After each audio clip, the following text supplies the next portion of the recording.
जमा किए थे ना? हाँ, वो तो फीस और प्रोजेक्ट के पैसे जमा किए थे। अभी तो अगले महीने एडमिशन फीस और किताबों के पैसे भी जमा करवाने पड़ेंगे। 40 से 50 हजार का खर्चा है। मीरा, इतनी तो सैलरी भी नहीं है मेरी, ऐसे कैसे काम चलेगा?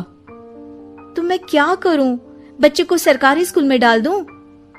मीरा, तुम जानती हो ना, मैं मुश्किल से 35 से 40 हजार ही कमा पाता हूँ। इस घर के खर्चे दिन ब दिन बढ़ते जा रहे हैं, थोड़ा कंट्रोल करो ना। क्या खाना और कपड़े पहनना भी बंद कर दूं? मैं ऐसा नहीं कह रहा हूँ मीरा। तुम जानती हो राधा का भी पोस्ट ग्रेजुएशन पूरा होने वाला है। घर के खर्चों के साथ उसकी शादी की जिम्मेदारी भी उठानी है। मेरे बच्चों की पढ़ाई से ज्यादा इम्पोर्टेंट राधा की शादी है, तो करो जो मन में आए। मैं बोझ लगती हूँ तो मैं बच्चों के साथ अपने मायके चली जाती हूँ। तुम्हारी सारी मुसीबतें ही खत्म हो जाएगी। मीरा, मुझसे बहस मत करो। सुबह सुबह ऑफिस जाने के टाइम पर ही कलेश करके दिन मत खराब करो। इतना बोलकर कार्तिक वहां से चला जाता है। तभी, कार्तिक बेटा, ऑफिस जा रहे हो? मेरी दवाइयां लेते आना। और बेटा, बिजली का भी बिल 2 महीने से जमा नहीं हुआ, इसे भी आज जमा करवा देना। जी बिल है, और मैं तो सिर्फ फोन चार्ज करती हूँ। अरे बेटा, मैं तो गीजर से पानी गर्म करने के अलावा मेरे कमरे में एक पंखा और एक लाइट ही तो जलते हैं।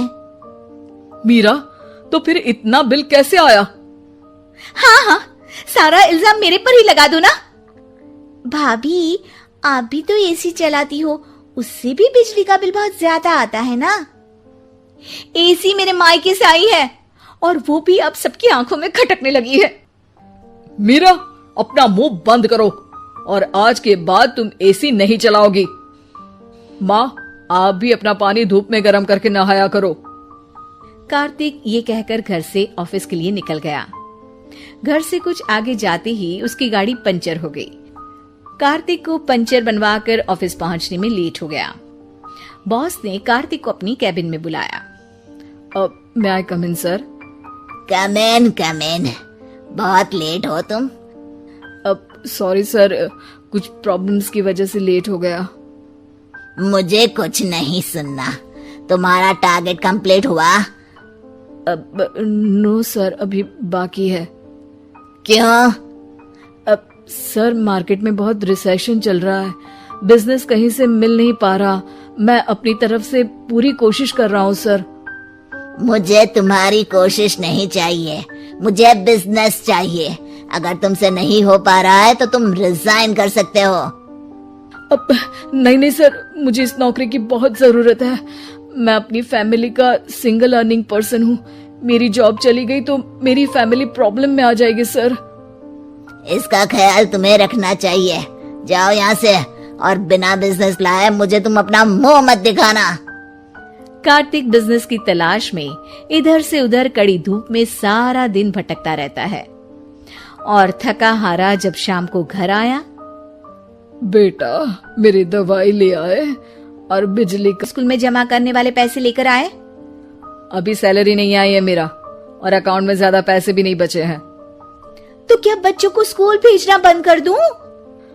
बच्चे अगर इस साल एनुअल फंक्शन नहीं अटेंड करेंगे तो कोई पहाड़ नहीं टूट पड़ेगा। और अब तुम मेरा दिमाग खाना बंद करो। अरे, आप मुझ पर क्यों चिल्ला रहे हैं? कार्तिक गुस्से में घर से बाहर चला जाता है।